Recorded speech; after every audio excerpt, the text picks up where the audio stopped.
service. So ngayon pong oras na ito, tayo darako sa ating pag-aaral. Actually, continuation po ito. Bagaman kanina, yun na po talaga yung huling puntos ng pag-aaral natin kaninang umaga, pero hindi pa tapos eh. Okay? Pero kailangan ko nang tapusin. Pero ngayon po gusto kong gamitin itong maikling sandali para i-conclude talaga yung message natin kaninang umaga. At again, ang ating pong pag-aaral for the past 4 weeks o 4 Sundays, bagaman hindi consecutive Sundays kasi meron tayong naging mga guest speakers, ang ating tema na tinalakay sa mga nakalipas na mga pag-aaral natin ay patungkol po sa paksa of becoming a church that pleases God. Iyon yung goal natin. To become a church that pleases God. Hindi lang to become a church na merong gusali na pinagtitipunan, hindi lang maging isang simbahan na merong mga ministries, different ministries, o established na simbahan na kung hindi ang nais natin yung church natin na kung saan ibinilang tayo ng Panginoon ay maging isang local church who pleases the Lord. Kasi when we believe that when a church pleases the Lord, naniniwala tayo mga kaibigan na lahat ng bagay na gagawin ng church will work out right. Magiging tama. Kapag ang Diyos ang nalugod natin, pagpapalain ng Diyos ang mga mananampalataya na kasama dun sa local church, at kapag pinagpala ng Panginoon ang mga mananampalataya, bawat pamilya na kabahagi nito will be blessed by God. At kapag tayo po ay pinagpala ng Panginoon, lahat ng gagawin natin will be right. Right hindi sa harapan ng tao, but right in the sight of God. At dahil naging tama sa harapan ng Diyos, naniniwala tayo na ang kasunod po nun is the Lord will bless it. The Lord will give us favor.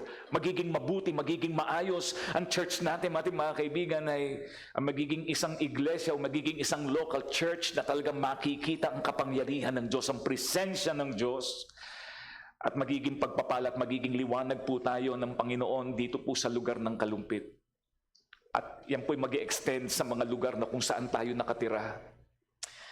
Na maging sa ating mga lugar, makikita nila ang pagbabago na nangyari dahilan si Kristo ay naging makatotohanan at naging totoo sa ating pong mga buhay. So kanina po umaga tinalakay po natin, para lang po i-review natin yung ilang mga bagay na pinag-aralan natin bago po natin i-conclude. Pinag-aralan natin kanina na magkakaroon ng isang clear picture ang isang simbahan that pleases the Lord. Ang kinuha po nating halimbawa is in Acts chapter 2, yung early church. Na ang kinuha po nating talata, mga kaibigan, is yung chapter 2 verses 43 to 47. Ang sabi po ng banal na kasulatan, "And fear came upon every soul, and many wonders and signs were done by the apostles.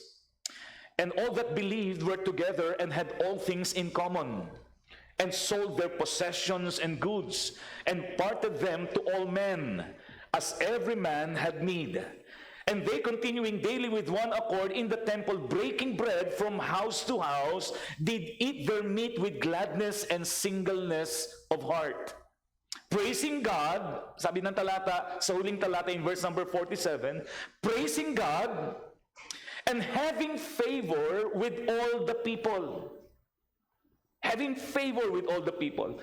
Hindi favor among themselves, but the people around them. Nagkaroon sila ng pabor. At ang sabi ng talata, "And the Lord added to the church daily such as should be saved." Daily as such as should be saved.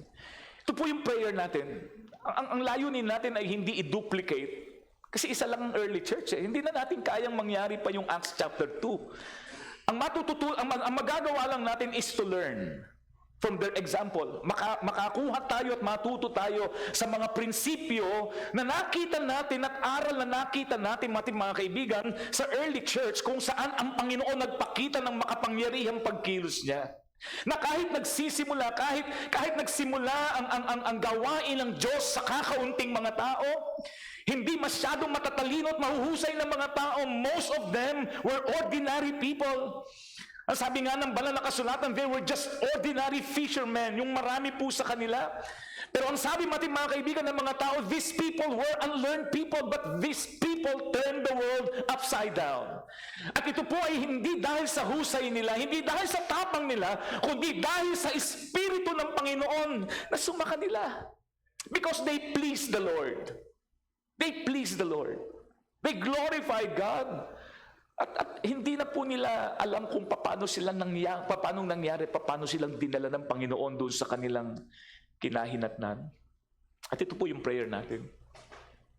At naniniwala tayo na ang susi, wala sa lugar, wala sa panahon, nasa puso ng mga mananampalataya na nagnanais na malugod at maluwalhati ang Diyos, at ang Diyos ang kikilos at gagamit at magpapala sa atin. Gusto ko maging kaisa tayo dun sa panalangin na yon. Sa ating mga members ng church, gusto ko maging kaisa tayo dun. Sa ating mga mananampalataya, gusto kong i-take natin yung challenge individually.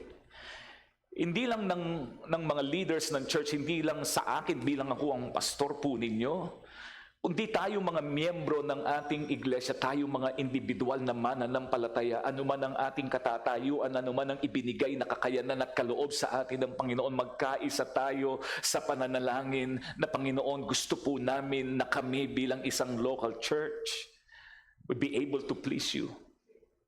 At makikita sa amin yung kapangyarihan mo.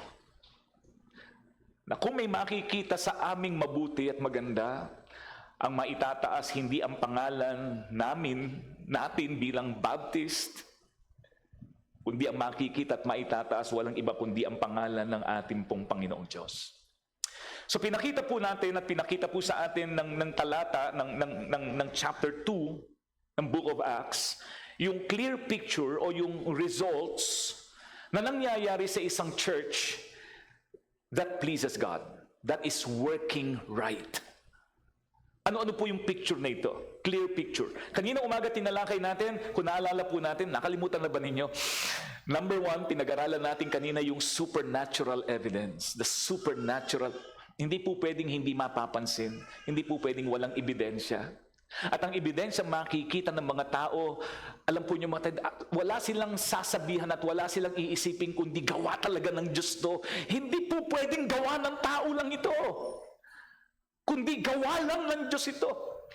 Supernatural evidence. Kaya sabi doon sa talata in verse number 43, and fear came upon every soul.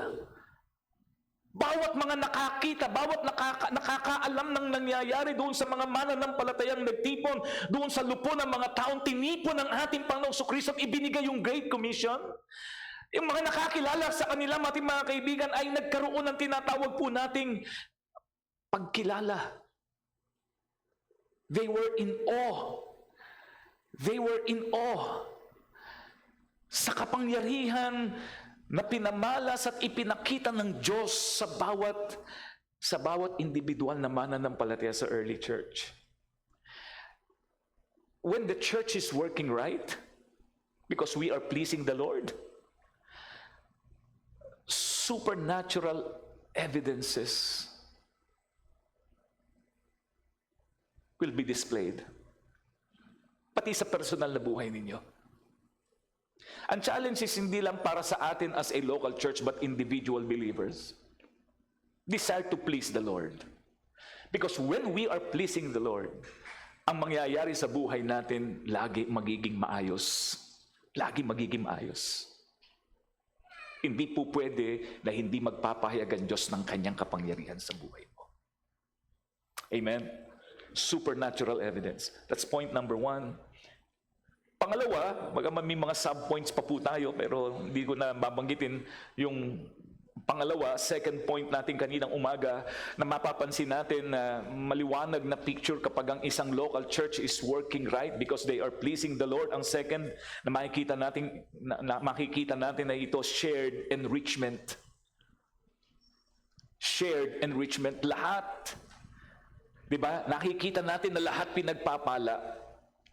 Hindi iilang tao lang, kundi lahat ng miyembro ng church, makikita natin na enrich tayo, hindi lang sa material na bagay, kundi spiritually, they were maturing in the faith. At iyan ang makikita natin kasi ang sabi ng banal na kasulatan, dumating sa pagkakataon, di ba? Sabi diyan sa Acts chapter 2 verse number 44, dahilan sa sila ay dumaan sa persecution, dahil nagsisimula pa lang ang gawain, marami sa kanila ang itinaboy ng pamilya, pinalayas ng pamilya, dahilan sa sila'y sumampalataya, tinanggap nila ang aral ng Panginoong Kristo na hindi tanggap nung panahon ng early church. Sila'y pinalayas itinakwil sila. Ganun ang mga Hudyo, mga kapatid. Parang sa panahon natin ngayon, kapag di ba dati nakaranas pa yung iba sa atin nung unang panahon, di po ba ngayon, medyo hindi na ganun masyado, bagaman meron pa, pero nung unang panahon, wag kang magbabasa ng Bible, wag kang pupunta sa isang Christian church, kasi naku, isusumpa ka ng magulang mo. Ganon din nung una, mas matindi ang mga Israelita. At dahil ganun yung sitwasyon ng unang panahon ng mga mananampalataya, alam po nyo talagang kinilos ng Diyos. They became unselfish. Kasi ang unang iisipin mo, sarili mo.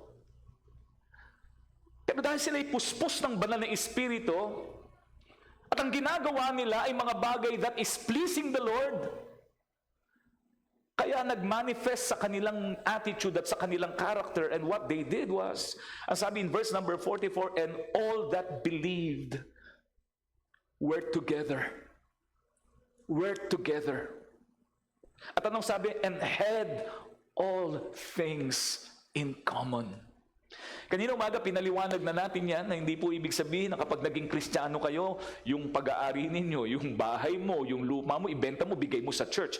Iba yung context dito. Nung panahon na yon, iyon ang kinakailangan. Hindi ko po sinasabing kung meron naman pong ipinapangusap sa inyo, benta nyo bahay nyo, diba? Para ibigay nyo sa church, para bili tayo ng bagong lote. Wala pong pipigil sa inyo.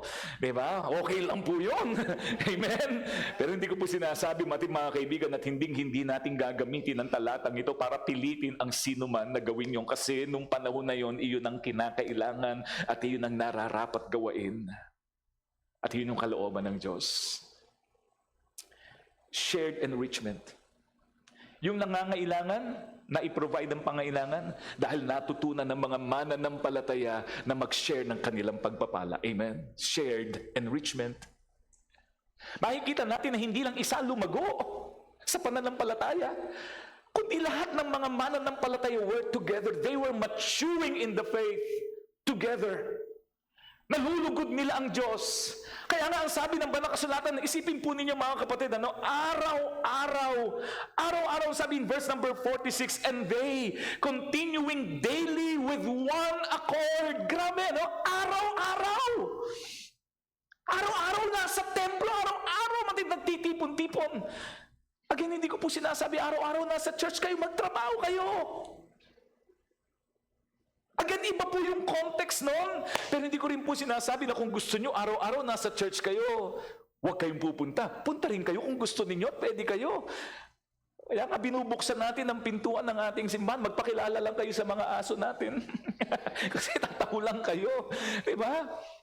Pero makikita natin yung lahat sila lumago, ano? Lahat sila sama-sama kasi araw-araw. Yan ang prayer natin. Ang prayer natin, yan ang goal natin. Ang bawat isa sa atin, mapa-FB man yan, faith builders, mapa-lead man yan, mapa-asset man yan, mapa-vine and branches man yan,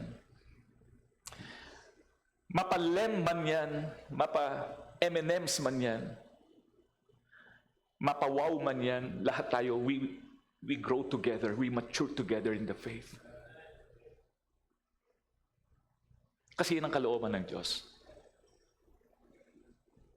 Na ang church natin, dadating ang pagkakataon kung meron mang nanghihina at nanlalamig pagpupunta at makakasama, may impluwensyahan natin sila ng init. Kung nating hahayaan na mangyari sa church natin, sa atin bilang isang local church, yung nangyayari sa ibang simbahan, na kapag may mainit na mananampalataya na pumunta sa church parang binantuan, biglang nawala yung init, may ganun eh. Init-init! Bira, bagong lipat sa isang lugar, naghahanap ng isang church na mapupuntahan. Hindi po pwedeng wala akong church na pupuntahan at dadaluhan every Sunday. Naghanap siya. Pambira, nung nakakita ng church, Baptist church pa man din, nung pumasok, mga kaibigan, yung init, biglang napugnaw eh. Biglang nawala eh. Bakit? Kasi yung mga mananampalataya, wala nang init eh. Huwag nating hayaan magkaganon. Hindi yun ang purpose ng Diyos. Huwag nating papabayaan na tayo magtitipon-tipon, na tayo magpapatuloy at madadagdagan ng taon natin as a church. Huwag nating hahayaan na tatanggapin na lamang natin na nadadagdagan ang panahon natin at ang taon natin bilang mananampalataya for the sake na maging mananampalataya lang, na dumadalo ng church na merong ministry pero hindi nakikita ang pagbabago ng Diyos. Huwag nating hayaan. Hindi ng kalooban ng Diyos. Let us please the Lord. Kapag tayo nagpi-please, napi-please natin ng Panginoon, we will do everything right. Shared enrichment. Yung pangatlo po, meron pang mga subpoints yung kanina, pero hindi ko nasasabihin. Manood na lang kayo mamaya kung nakalimutan nyo. Number 3 is yung steady expansion. Makikita natin yung pag-expand ng Panginoon. Nag-expand, ano? Hindi po pwede na ginagawa mo ang kalooban ng Diyos na mananatili kang ganon. The Lord will expand it. The Lord will bless it. Hindi po pwede na ikaw individual na mananampalataya na ginagawa mo ang kalooban ng Diyos na mananatili kang ganyan. The Lord will bless you. The Lord will bless you. The Lord will promote you. Hindi po pwede na ang pamilya mo nandun nag-desire mo to worship the Lord. Dahil Kristiyano kayong pamilya na inilalapit mo mga anak mo, na nagsimula kayo sa mababa, nagsimula kayo sa hirap na matatapos kayo ng ganun lang din. Hindi ganun ang Diyos. O di kapag natutunan nating luwalhatiin ang Diyos, hindi yun ang main goal natin, yung blessing, kundi ang maluwalhati ang Diyos. Huwag kang mag-alala kasi sa tamang panahon, the Lord will bless you. Iaangat ka ng Diyos. Ibibigay ng Panginoon yung higit pa sa ipinapanalangin mo. Ibibigay ng Panginoon yung higit pa sa kinakailangan mo. Kasi ang Diyos ay isang Diyos na mapagpala. Ang Diyos ay nagbibigay ng reward. At hindi kumakalimot ang Diyos doon sa mga gumagawa at nagtatapat at ginagawa ang kanyang kalooban. Steady expansion. Hindi agad ganon. Amen? But steady. The Lord will expand His kingdom. I-establish tayo ng Panginoon. Yun yung sinabi sa Acts 2:47, and the Lord added to the church daily such as should be saved. Naalala ko dati nung nagsisimula akong magpastor, batang-bata pa po ako, nagsimula akong magpastor, 20 years old ako eh. Talagang pinilit kong dumami simbahan, dumami ang miyembro ng simbahan. Talagang pinilit ko, pinilit ko as in. Gumawa ko ng sarili kong talagang gustong-gusto kong paramihin. Sabi ko nga sa inyo mga kapatid, nakapunta ako sa isang conference, naalala ko yung isang testimony. Ginaya ko yung testimony, sabi ng isang pastor, ang ginagawa ko sa church namin, Sabado pa lang ng gabi.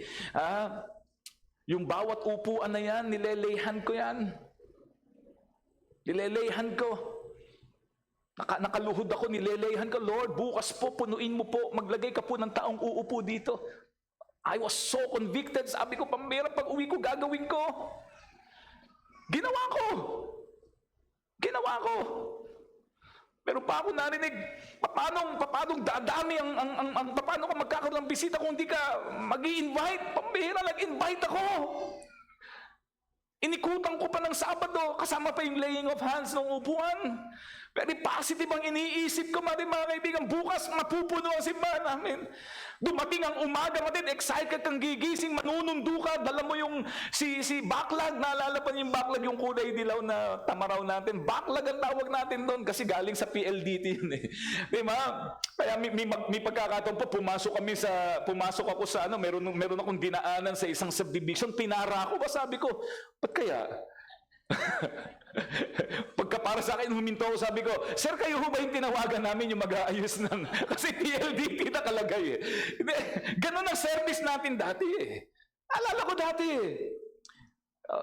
Talagang aalis ka, talagang positive na positive. Maraming aate, maraming pamera. Inikutan ko mga kaibigan kung gano'ng karami, kung ilan ang sakay at laman ng PLDT nung umalis patungo sa mga sinundo. Ganon din pagbalik ang laman. Ako lang mag-isa. Walang nasundo.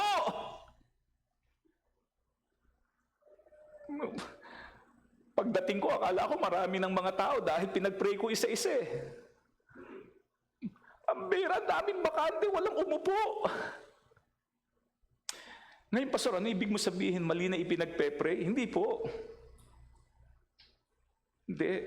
Tama yung ginawa ng pastor. Tama yung prinsipyo. Pero dumating sa pagkakataon na inisip ko at inilagay ko sa sarili ko, ang gagawain ko, ito ang magpaparami ng miyembro ng simbahan at hindi pinahintulutan ng Diyos. Kasi hindi tayo ang gagawa. Gawin mo lang ng tama. Tapat ka sa Diyos. Gawin mo yung nararapat. Mag-share ka ng gospel. Mag-imbita ka. Manalangin ka. Mag-expect ka sa Diyos. Huwag mag-expect sa tao. Dahil kapag naging tama ang puso mo at natutunan mong gawain ang kalooban ng Diyos, it is the Lord who will bless and who will add sa gawain ng Panginoon. Kaya salamat sa Diyos na naintindihan ko, alam mo kung bakit nawala ang stress ko eh. Bata-bata ako pa noon, na-stress na ako eh. Bakit papihira? Sabi ko, question ko patuloy yung panawagan sa akin. Talaga bang tinawag ako ng Diyos? Ba't walang nangyayari? Ba't walang nagiging bunga? Tinawag ba talaga ako ng Panginoon? Kasi all the while, ako yung gumagawa ng paraan para makita ko yung... Nung panahon po dati, which is salamat sa biyaya ng Diyos. Sabi ko nga sa inyo, nagtagal ang church natin. At ako, ngayon 33 years na tayong pastor. Pero hindi yan dahil sa husay ng pastor. Biyaya ng Diyos. Biyaya ng Diyos. Kaya ang kapurihan lagi sa Diyos. Gagamitin tayo ng Panginoon pero hindi tayo ang bida. Isa lang ang bida. Sabi ni Jollibee siya. Pero ang sabi natin at ang sabi ng Biblia, walang iba kundi ang Panginoong Kristo lang. Sa buhay natin, maging Diyos ang bida. Maging si Kristo ang bida. Si Kristo ang bida. Kasi siya po naman talaga ang tunay na pinanggagalingan. Steady expansion. Let the Lord bless you. Let the Lord bless you. In His own time, in His own time, in His own way, let the Lord bless you. Ang kailangan lang natin gawin is just to wait for the right time. At habang nag-iintay, gawin mo lang ang kalooban ng Diyos. Huwag kang mainip. Huwag kang mainip. Huwag kang mainip sa promotion, huwag kang mag-inip. Huwag kang mainip doon sa pagpapala na hinahanap mo sa trabaho, sa level ng sweldo. Basta't gawain mo lang, do everything for the glory of the Lord because when the right time comes, the Lord will bless you. He hath made everything beautiful in His time.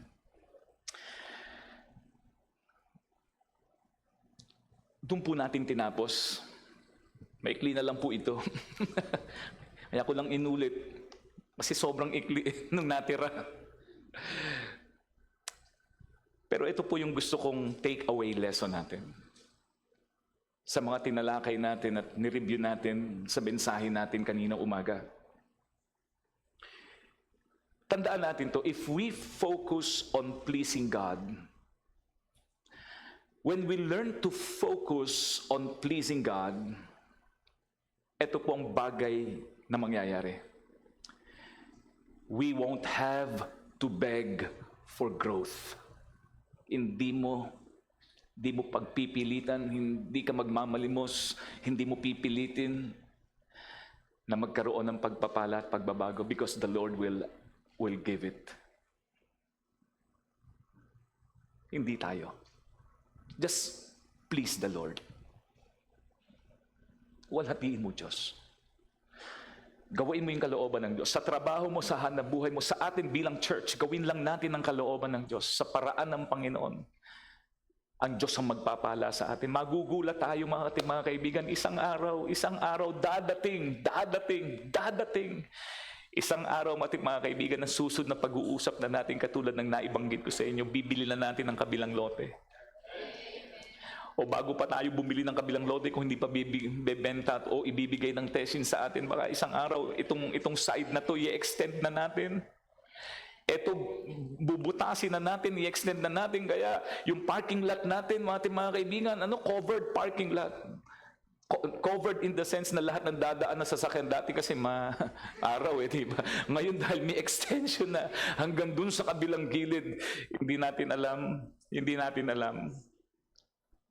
Pero hindi po pwedeng hindi pagpapalain ng Diyos kapag nakita niya na ang church natin at ang bawat mananampalataya sa church natin ay karapat-dapat ng pagdalhan ng mga tao, na kapag may dinala siyang mga tao na makasalanan, magbabago. Kapag may dinala siyang mga tao, mga kaibigan, na pinatataboy ng iba at hindi tinatanggap ng iba, makakaramdam that they feel welcome at meron silang pamilya sa loob ng simbahan natin. Dahil ang mga mananampalataya ay may pagmamahal at pag-ibig at espiritu ng Diyos. We won't have to beg for growth. Kasi bibigay ng Panginoon because the Lord will add it to us. Ibibigay ng Diyos ang pagpapala. Pangalawa, if we focus on pleasing God, we won't have to manipulate results. Kasi hindi naman actually importante yung result. Ang importante is yung gawain natin yung nararapat. Naalala ko dati, nung nagsisimula pa rin po ako, kasi siyempre, pag bata kang pastor, siyempre, ibang takbo ng isip. Kaya nga sabi ko, Panginoon, salamat talaga mapagbiyaya ka, kasi kung hinatulan mo ko, tinignan mo ko, at sinukat mo ko, base doon sa pananaw ko dati, paraan ng pag-iisip ko dati, palagay ko, hindi na ako pastor ngayon, baka tinanggalan mo na ako ng ministry, baka inalis mo na ako dito. Kasi dati, pag may kaya ako dumating sa pagkakataon sa church natin, dati masyado akong particular sa ilan ng attendance natin. At may mga pagkakataon, dati kapag nagkakakita-kita mga pastor, alam nyo, mga kaibigan, ng unang tao, ilan ng attendance nyo? May tendency na dahil ayaw mong mapahiya, kahit halimbawa 20 lang, sobra ka. Sa amin, mga mga 50 na kami. Pag 50 ka na, sobra yon, gawin mo. Kami, mga 200 na nga kami. Ang isa pang kwentuhan ng mga pastor, magkano na offering ninyo sa church? Dahil ayaw mong feeling mo maliit. Ang tendency, gumawa ka ng kwento na alam mo hindi tama. For the sake na maging maganda lang, ang pakiramdam mo at ang tingin ng iba. Sabi ko, Panginoon, thank you, naging mapagbiyaya. Kasi ugali ko dati yun eh. Actually, ugali namin mga pastor na dati yun, ng mga panahon na yun. Payabangan eh. Kaya ano ginagawa? Ang tingin napakalaki na pero totoo na. Kaya ang blessing ng Panginoon hindi binigay eh. Kasi meron muna nga ayusin na attitude. Pero nga ayusin ang attitude sa'yo. Kasi kapag pinagpala ka ng Panginoon na may ganung attitude, yayabang. Dadating ang pagkakataon ng maitataas sarili, ang maha-highlight kakayanan, husay, at makakalimutan na lang, nasa likod na lang, nasa pangalan pa rin ng Panginoon, to God be the glory, Diyos pa rin, pero ang katotohanan, ang Diyos nasa likod na, ang nasa harapan, tao na. But when we are pleasing the Lord, hindi mo kailangan nun. You won't have to manipulate results. Hindi mo dodoktorin, hindi mo pagpipilitan, hindi mo ima-manipulate para lang maging maganda ang image.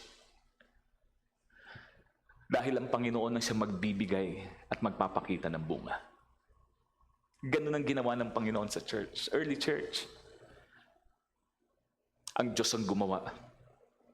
Kaya ang kwento, actually, ang Book of Acts, ang tawag po ng iba dyan ay Acts of the Apostles.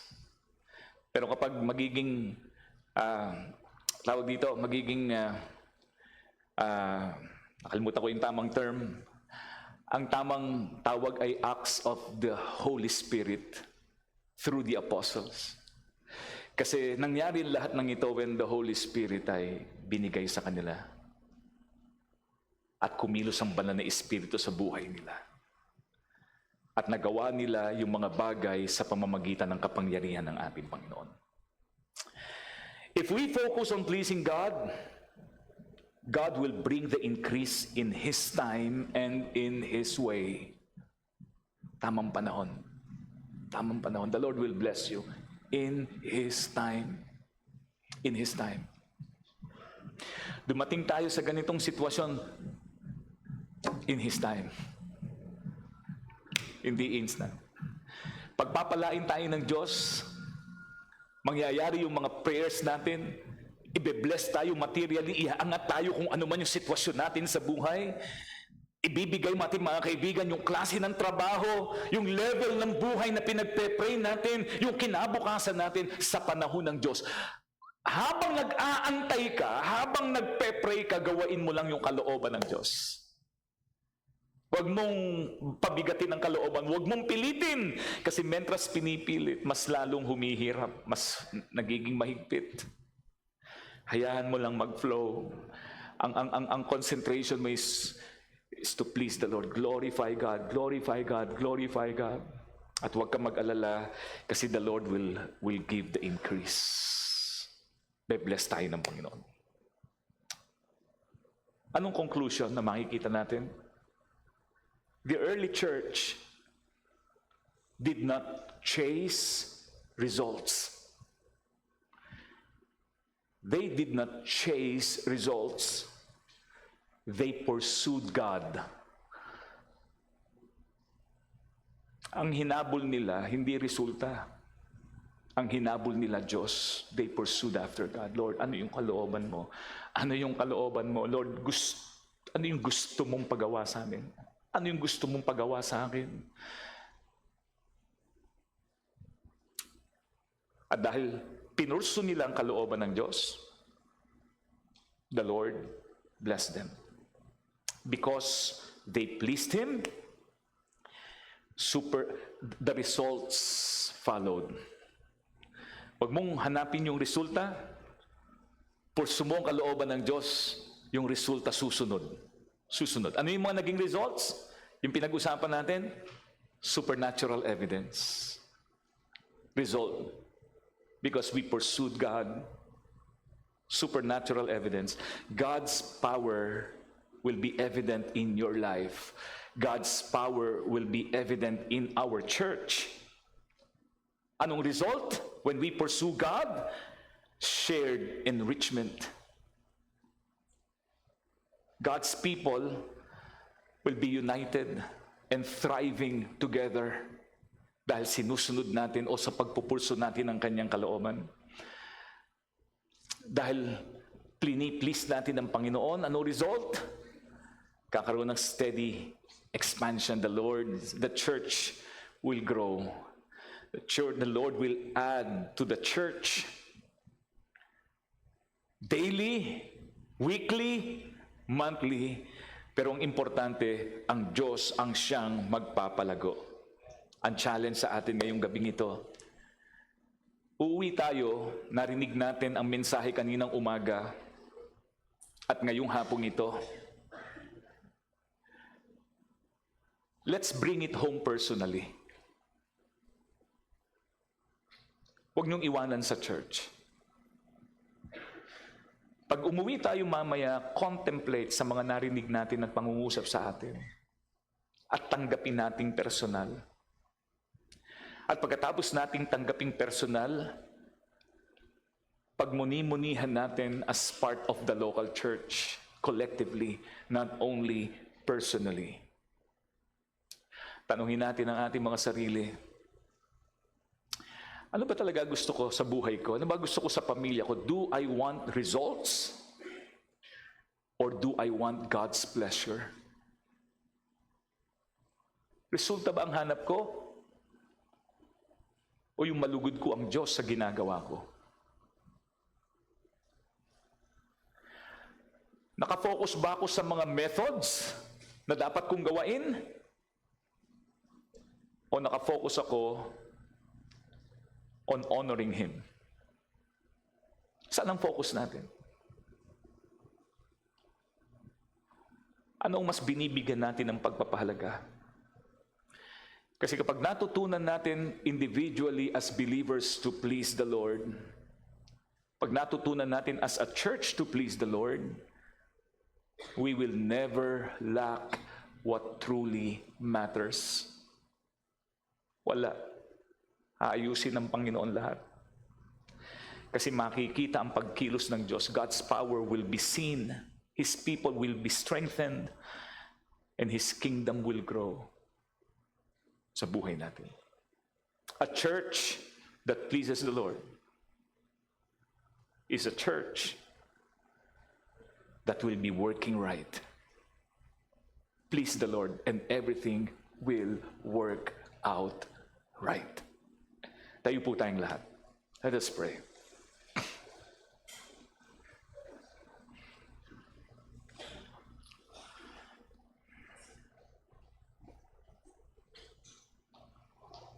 A church that is working right.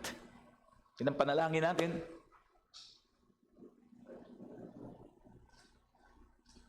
Individually, ang prayer natin, a life that is working right. At mangyayari lamang sa atin yan if we will please the Lord. Ngayong oras na ito, nawa maging focus natin. Kung meron tayong pinagpe-pray na resulta sa buhay, resulta sa trabaho, resulta sa hanapbuhay, resulta sa church, isang tabi mo, ang result mahalaga, dadating yan. Pero mas magbigay tayo ng focus. Huwag sa result, kundi, Panginoon, gusto kitang malugod. I want to please you, Lord. I want to please you. I want to honor you, Lord. Ikaw po maghayos ng lahat. Focus ako sa iyo. At ikaw pong bahala sa buhay ko. Individually, itong maging panalangin natin. And may I challenge all of us as a church collectively, pwede bang maging panalangin natin, Lord, gawin mo kaming isang church na talagang nalulugod ka. Ang focus namin ay ikaw. We want to please you, Lord. We want to please you, Lord. Lord, gawin mo ang church namin maging makapangyarihan church. Na makikita ang kapangyarihan mo, hindi ang kapangyarihan namin. Na makikita at maitataas ang kaluwalhatian mo. Ito po ang buhay ko, isinusurrender ko sa iyo. Gamitin mo po ako, gamitin mo po ako, gamitin mo po ako. Gamitin mo buhay ko. Kung itong panalangin natin at pangungusap ng Panginoon sa atin, ngayon pong hapong ito, bago tayo magtapos ng ating service again, huwag po nating iwanan yung challenge natin dito sa church. Iuwi mo sa bahay. Hayaan mo na manatili sa puso mo. Hayaan mo na mangusap sa puso mo. Sapagkat ang Panginoon ay naghahanap ng mga tao na may ganong desire at panalangin. Hayaan mong kumilos ang Diyos sa buhay mo. Kung ito pong panalangin natin at challenge sa atin, ngayong gabing ito, bago natin tapusin ang ating service, inaanyayahan ko po kayo, lapit po tayo sa harapan. If you want to take the challenge, Pastor, I am taking the challenge. I am taking the challenge. Panginoon, ito po buhay ko, gamitin mo po ako. Ngayong oras na ito, come to the Lord. Let us humble ourselves. Let us make ourselves and our lives available sa pangungusap at pagkilos ng Diyos. Ito po ang buhay ko, Panginoon. Gamitin at kasangkapanin mo po ako. God bless you. God bless you. Ama naming Diyos na makapangyarihan, nakikita mo po ang aming mga puso, i-bless mo ang aming mga puso sa pangungusap ng iyong mga salita na naihayag ngayong pong hapon. Pagpalain mo po ito sa aming mga puso na ito po ay lumago, tumubo, magbunga, Huwag po itong manatili at matapos, Panginoon, ngayong pong araw na ito, sa lugar namin ito, kundi ito po ay talagang mag-stir up ng aming pong mga kaluluwa, mag-stir up ng aming damdamin. Huwag mawala sa aming isipan yung challenge, Panginoon, ng salita mo, ng iyong pangusap, ng katotohanan na aming narinig, Panginoon, ang maging dahilan, Panginoon, para makakilos ka sa buhay namin. Para ang buhay po naming individual ay kakitaan, Lord, ng makapangyarihang pagkilos mo at pagbabago, Panginoon, na hindi namin magagawa sa sarili namin. Nang tanging makagagawa, walang iba kung hindi ikaw. Bless mo po kami as a church. Palain mo, Panginoon, ang aming iglesia. Nagpe-pray namin na sama-sama kaming lumago. Sama-sama kaming magkaroon ng burden sa gawain. Sama-sama naming makita, Panginoon, yung plano mo sa amin po bilang isang local church. At sama-sama kami, Panginoon, na lumago sa pananampalataya at mangyari sa buhay namin, Panginoon, yung magandang plano at kalooban mo. Amalukuban mo po kami ng iyong banal na kamay. Takpan mo po kami ng iyong banal na dugo. Patuloy kang mangusap sa amin. I-bless mo, Panginoon, ang aming mga puso. Salamat po, Panginoon, ngayong afternoon service namin. Salamat sa mga testimony. Salamat sa iyong mga kapatid namin ginamit mo. Ang VBF, patuloy mo silang pagpalain ng kanilang mga pamilya at maging ang pamilya ng bawat sa amin sa isang linggong muli na aming tatahakin. Haharap kami sa maraming mga problema, harap kami sa iba't ibang mga tao, iba't ibang sitwasyon. Panginoon, yung natutunan namin, yung ipinapangusap mo sa amin, ang mga salita mo, Panginoon, na liwanag at ilaw, Panginoon, ang aming landas, ang amin po, Panginoong gamitin, alalahanin, at hayaang mag-lead sa amin at magbigay ng kapahingahan at kapayapaan sa aming mga puso. Ito pong aming samod dalangin sa pangalan ng aming Panginoong Jesus. Amen at Amen.